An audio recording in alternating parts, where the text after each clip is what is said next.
हे पहा, या महाराष्ट्रामध्ये या ओबीसीच्या आरक्षणाचं 3-13 होताना सगळ्या ओबीसी आणि भटक्यामुक्त समाजाच्या डोळ्यानं पाहिलेलं आहे, या देशानं पाहिलेलं आहे. आणि या सगळ्या या आरक्षणाच्या लढाईमध्ये एक धनदांडगा असा मराठा समाज जो आहे तो सत्तेच्या माध्यमातून आणि स्वतःच्या ताकदीच्या जोरावरती दंडुकेशाहीवरती या ओबीसीच्या मुलांच्या भविष्य उद्ध्वस्त करण्याचा प्रयत्न या महाराष्ट्रामध्ये झालेला आहे. आणि त्यामुळे उद्विग्न होऊन हा ओबीसी आणि भटका विमुक्त समाज जो आहे तो आता या सत्तेच्या माध्यमातून या लोकांनी आमच्या आरक्षण सत्यानाश केलेला आहे. ही सत्ता जी आहे आता ओबीसी आणि भटके विमुक्त या मागासवर्गीय जमाती ह्या सगळ्या मिळून ही सत्ता जी आहे तो उलटून टाकून आता या ठिकाणी ओबीसी आणि भटके विमुक्त आणि बारामुक्त राज्य जे आहे तो आणायचा निर्णय जो आहे तो आजच्या बैठकीत झालेला आहे. आणि त्यासाठी या ओबीसी आणि भटक्या मुक्तांचा स्वतंत्र पक्ष जो आहे तो पक्ष या महाराष्ट्रामध्ये स्थापन करण्याचा निर्णय जो आहे तो या ठिकाणी आम्ही केलेला आहे. अशा प्रकारचा ठराव जवळपास 250 जमातीचे अध्यक्ष जे आहेत त्या समाजाच्या अध्यक्षांनी मिळून या ठिकाणी तो ठराव संमत केलेला आहे. येणाऱ्या सर्व निवडणुका ज्या आहेत त्यामध्ये लोकसभा आली, त्यामध्ये विधानसभा आली, या दोन्ही निवडणुका ज्या आहेत त्या ताकदीनं जे आहे या ओबीसी समाज बांधव जे आहेत ते गावागावामध्ये दडल्याशिवाय राहणार नाहीत. आणि कुठल्याही परिस्थितीत या प्रस्थापित समाजाविरुद्ध ही आता आरक्षणाची लढाई आता राजकीय लढाईपर्यंत नेऊन ठेपलेली आहे. आणि ही लढाई सुद्धा जी आहे ती आम्ही जिंकल्याशिवाय राहणार नाही. कारण ओबीसी आणि भटके विमुक्त आणि यांची संख्या जर बघितली तर ती जवळपास 60-65% आसपास जी आहे ती त्या ठिकाणी आहे. आणि तरी सुद्धा जे आहे या ठिकाणी या भटक्या विमुक्त आणि ओबीसीचे आमदार जे आहेत ते निवडून येऊ देत नव्हते. त्यांना पाडण्याचं राजकारण इतके वर्ष झालं. या कोकणच्या पट्ट्यात बघितलं तर त्या ठिकाणी 80-85% ओबीसी आहे, पण सगळे आमदार जवळपास मराठा, सगळे खासदार मराठा. अशा प्रकारे आमचं या लोकशाहीने दिलेला बाबासाहेब आंबेडकर घटनेने दिलेला आम्हाला अधिकार जो आहे त्या अधिकारातून सुद्धा ह्या सत्तेचं जे काय वाटा जो आहे तो आमच्यापर्यंत येऊ दिलेला नाही. आणि म्हणून आम्ही सत्तेपासून वंचित राहिलो. आणि शेवटी आमच्या आरक्षण जे आमच्या मुलाबाळांचं जे काय गरिबांचं आरक्षण त्याचा सुद्धा घास त्या सत्तेच्या माध्यमातून घ्यायची पाळी आली. त्यावेळी मात्र आम्हाला पक्ष स्थापन करण्याशिवाय आमच्याकडे दुसरा पर्याय नव्हता.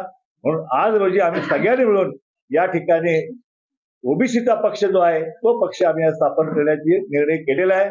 थोड्या दिवसात त्याची सगळी घटना वगैरे सगळे जे आहे त्याच्यासाठी आम्ही 15 जणांची स्टिअरिंग कमिटी जी आहे ती सुद्धा आम्ही नेमलेली आहे. आणि त्यामुळं या उद्याच्या महाराष्ट्राच्या राजकारणामध्ये या ठिकाणी ओबीसीचा आणि भटक्या मुक्तांचा एक नवीन राजकीय प्रवास, नवीन राजकीय पर्व जे आहे ते या ठिकाणी सुरू झालेलं या महाराष्ट्राला नव्हे तर उभ्या देशाला या ठिकाणी पाहायला मिळेल.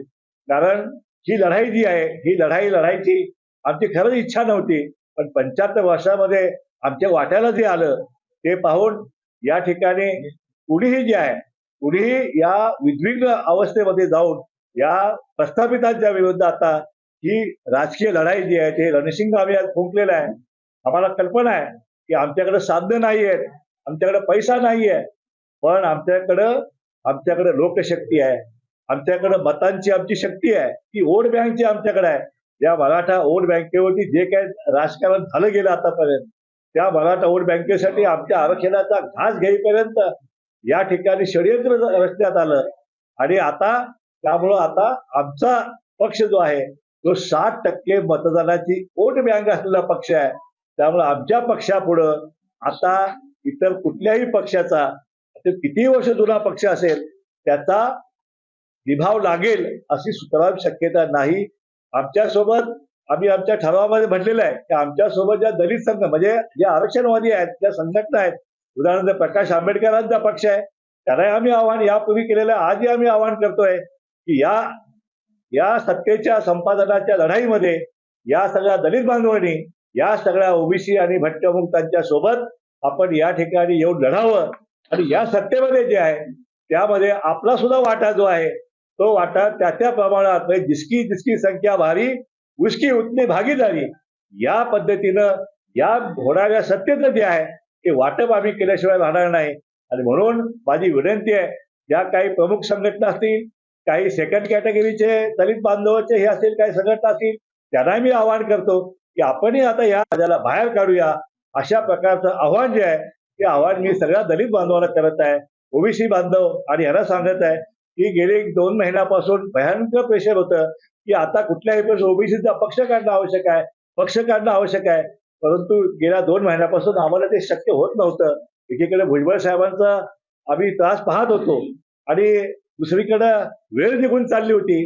त्यामुळे आजच्या बैठकीमध्ये आज वास्तविक तसा काही आज विषय जास्त नव्हता हा, परंतु आजच्या बैठकीमध्ये फार मोठं प्रेशर जे आहे सगळ्या कार्यकर्त्यांनी भूमिका घेतली की आज पक्ष जर नाही काढला तर आम्ही इथून पुढे मुळीच गावी जाणार नाही. अशा प्रकारची भूमिका जी आहे ती भूमिका कार्यकर्त्यांनी घेतली आणि कार्यकर्त्यांच्या दबावापुढे जे आहे आम्हा सगळ्या नेत्यांना आज हा निर्णय आम्हाला घेण्यास भाग पडलेला आहे. आता हा निर्णय आम्ही घेतलेला आहे आणि आता आमची जंग आहे, ही लढाई आमची सुरू झालेली आहे. विजय आमचाच होणार आहे. वोट बँक आमचा आहे. राजकारण जे आहे कसं करायचं ते आम्हालाही कल्पना आहे, आम्हालाही बाळकडू आहे त्या ह्या लढाईचं. त्यामुळं ह्या सगळ्या लढाईमध्ये आता विजय हा ओबीसी भटक्यामुक्त आणि दलितांचा जो आहे तो झाल्याशिवाय राहणार नाही. सत्ता जी आहे ती आता महाराष्ट्राची ही दलित ओबीसी भटक्यामुक्त बांधवांच्या हातात आलेली तुम्हा सगळ्यांना झालेली दिसेल.